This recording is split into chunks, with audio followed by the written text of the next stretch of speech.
so that we can continue to try to become better, and hopefully we can contribute to the world in a positive way. So this presentation about our fundraising appeal is in two parts. The first part is called Talk About a Shoestring, and the second part is how do we get from here to there, getting from here to there. And the very first page of this is shows our spending for last year, 2013, which is really pretty modest overall when you look at the large scope of the center. Our committees spent just under $9,000. Office and running things spent just under $10,000, which, you know, it's a pretty big number, but when I look at our own phone, data plan, and internet bill, it's over $3,000 at our house just alone, embarrassingly, with 2 kids and what we've got going on. So that's not a huge number. Our building expenses were $34,000, which of that, $23,000 was a mortgage. Divide 23 by 12, let's round that 12. 24 divided by 12, that's $2,000 a month for our mortgage, which is extremely modest for a building like this that so much traffic comes through. Compensation, and this included compensation and travel and workman's comp and FICA and all of those things that I don't really understand, but there's a lot thrown into that. $80,000. That sounds like a pretty reasonable salary for somebody in our day and time.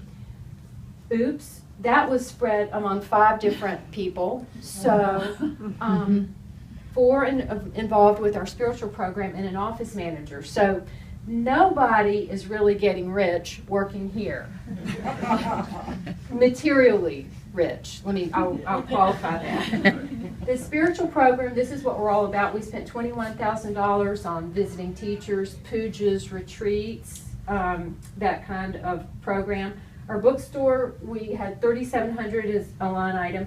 This comes not quite to $160, and this is as of sort of the early part of December, so it's not exactly going to come. This is not a to-the-penny financial report, but for the purposes of where we are, $160,000 is our treasurer signed off on that. Where does the money come from to pay for all of this? Last year, our 2000 annual appeal, we raised around $108,000. Children's Family Camp, General Donna, what we drop into the boxes through our envelopes, just here that you all see, $11,000. Inside Happiness, Kadampa Cafe, Every Little Bit Helps. Bookstore brought in $5,000. Classes and retreats, pujas, visiting teachers, the Sarah J. Monk's tour, $38,000. So we had income which surpassed our modest spending, which we all acknowledge, so we're in good shape. This is where the money comes from. Well, really, where does the money come from? If you're a Buddhist, this is not a trick question, but we'll come back to this. What did we get for the money? These are the deliverables. I was in a meeting not long ago at work, around, 15 people around a conference table, and they said, oh, and these are what the deliverables are going to be. I'm saying, what? This is the new buzzword. You may hear it. It's sort of what you get from your effort. Why they just don't say, here's the output, but whatever. Sunday teachings, 8,000. This looks like a really high number to me. But I think when you look at this, it's pretty modest. Sunday teachings, we have maybe 50 at the 9 a.m., 125. This is a holiday, but there are probably 75 or 85 people here right now at the 1045. 175 people a week for 40 weeks, but say on the light weeks, we only have 100 between the 2 times. And this is one of the lightest ones, and we still probably had 125 between our 2 services today, times 12 weeks. It's easy to envision us having 8,200 people coming to just Sunday teachings. Discovering Buddhism, 40 people. That's run for at least 40 weeks a year, 1,600 people. Lam Ram on Wednesday nights, at least 20 people. This is very conservative. Buddhism in a nutshell, Meditation 101, children's program. This is modest, 1,600 times that kids came, visiting teachers, pujas, retreats, special events, at least 1,500. We know when Venerable Robina comes, we have 100 people or so a time. She'll teach for 10 times. We know this is a modest number.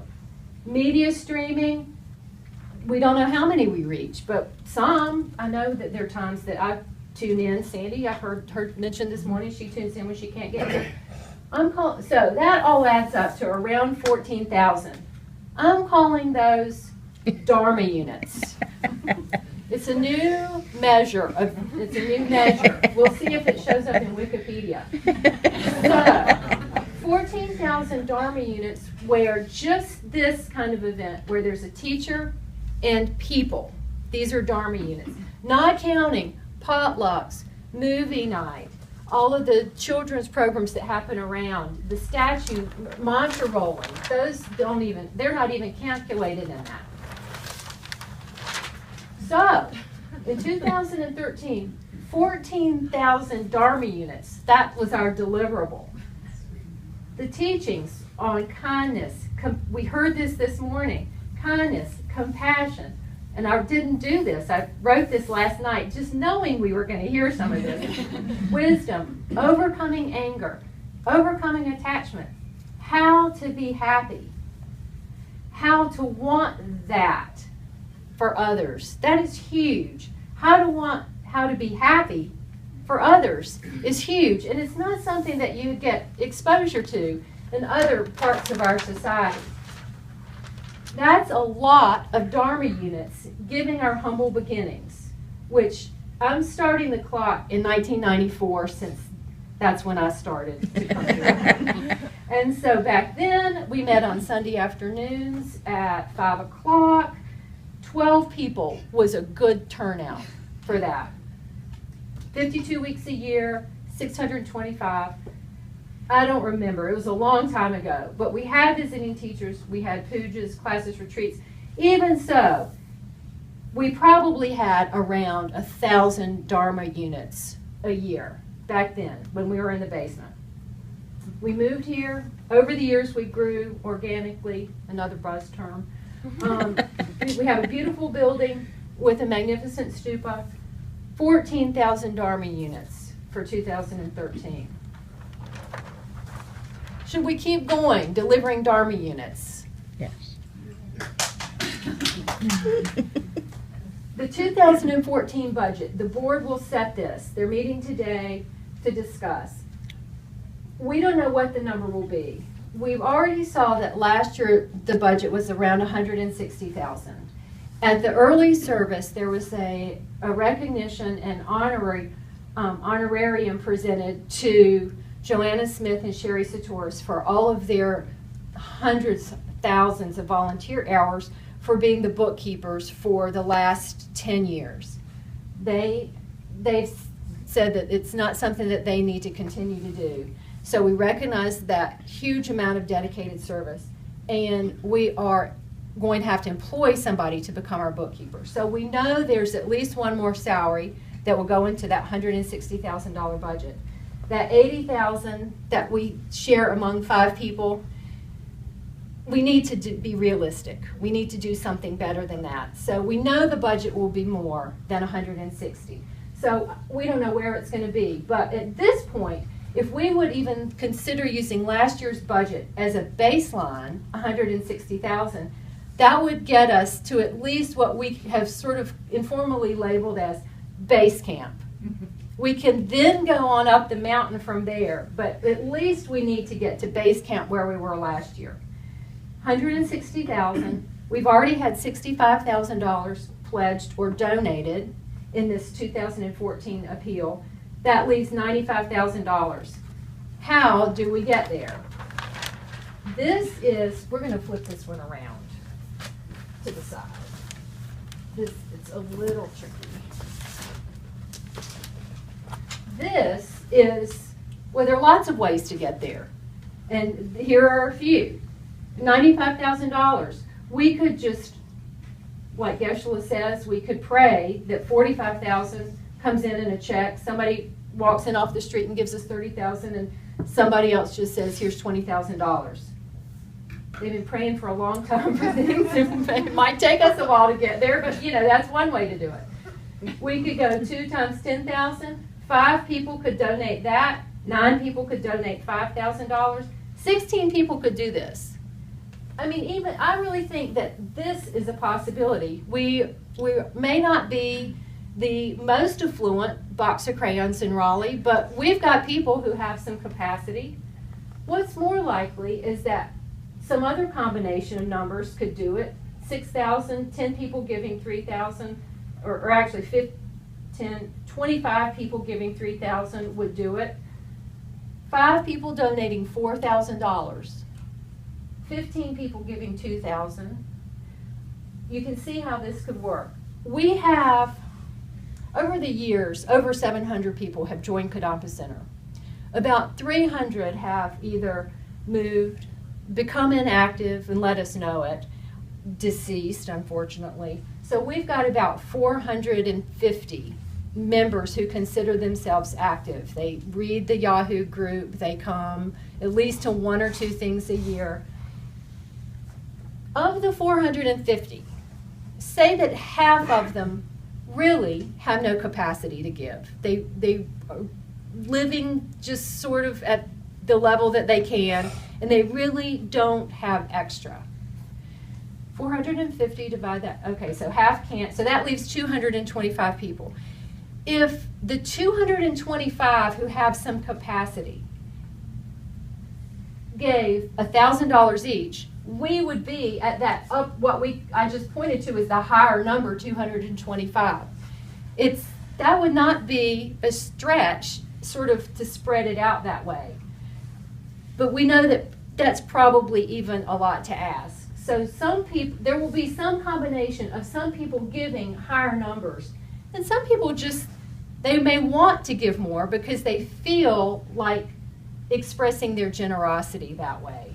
So there will be a combination, and it shouldn't be a stretch for us to figure out how that comes together to get to this 95,000. Now, we're going to go back to the way we were.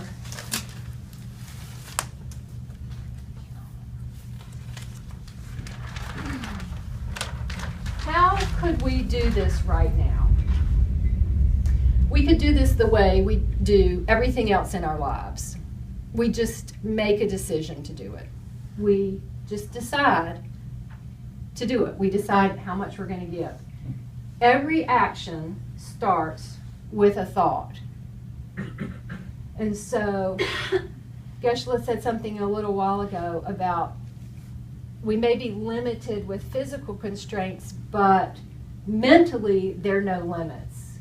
And so if we started and thought about this and started from the perspective of an unlimited amount of generosity, and then work to what is really practical, we could get there. We could make a decision, we could think about it, and we could come to see ourselves at one of these numbers on this chart.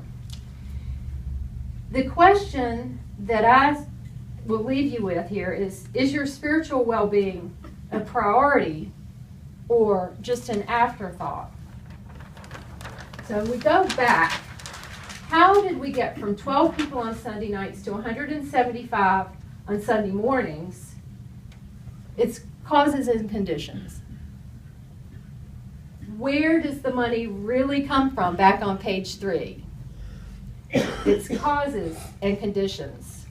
Somewhere along the line, we have all created the cause to be experiencing this. And if we want this in the future, we need to create the cause for it in the future. So, 160,000 will get us to base camp.